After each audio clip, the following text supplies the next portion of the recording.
Et c'est l'édito sport de Virginie Fulpin. Virginie, vous souhaitez bonne chance aux fans de basket qui veulent voir le match de NBA programmé à Paris au mois de janvier.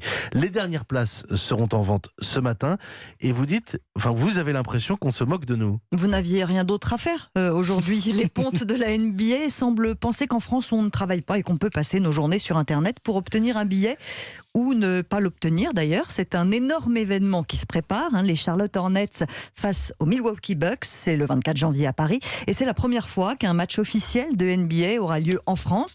Alors, on a droit à une organisation à l'américaine. On fait bien mousser l'événement en donnant l'impression à chacun de faire partie des Happy Few.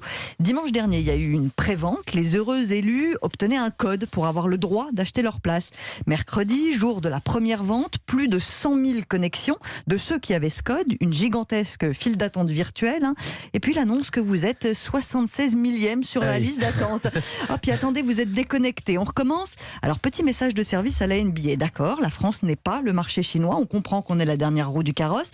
Mais là, quand même, de qui se moque-t-on ? Vous n'avez pas bien digéré la victoire de la France contre les États-Unis en Coupe du Monde, peut-être ? En plus, c'est très opaque comme organisation. On ne sait pas combien de places étaient en vente mercredi. On sait juste que c'était limité. Et ceux qui ont essayé d'obtenir des places ont découvert les prix au moment de leur achat. 65 € pour les moins chers. En gros, vous êtes sous le toit et vous ne voyez rien. Jusqu'à 650 € pour les mieux placés. Aujourd'hui, à 11h, la grande majorité des places va être mise en vente sur les sites habituels. Je ne peux toujours pas vous dire combien exactement. Bercy, en version basket, c'est à peu près 12 000 places. Mais combien ont été vendues mercredi et combien seront réservées à des invitations ? On ne sait pas. Donc, ça va être parti pour un tour de bazar.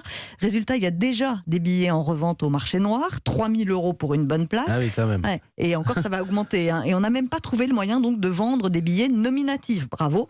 Bon, en fait, il vaut peut-être mieux se déplacer aux États-Unis pour aller voir un match de NBA. Ça coûte moins cher. C'est Vous pas avez terrible raison. Pour le bilan carbone, mais au moins, on passera pas pour des bonnes poires. Mais ça coûte moins cher, vous avez raison, ça coûte moins cher d'aller voir un match aux États-Unis finalement que de l'acheter au marché noir. Merci Virginie Fulpin. Et jolie manière de boucler sur le bilan carbone après Axel de Tarlet. 7h26 sur Europe 1. Bon réveil à tous.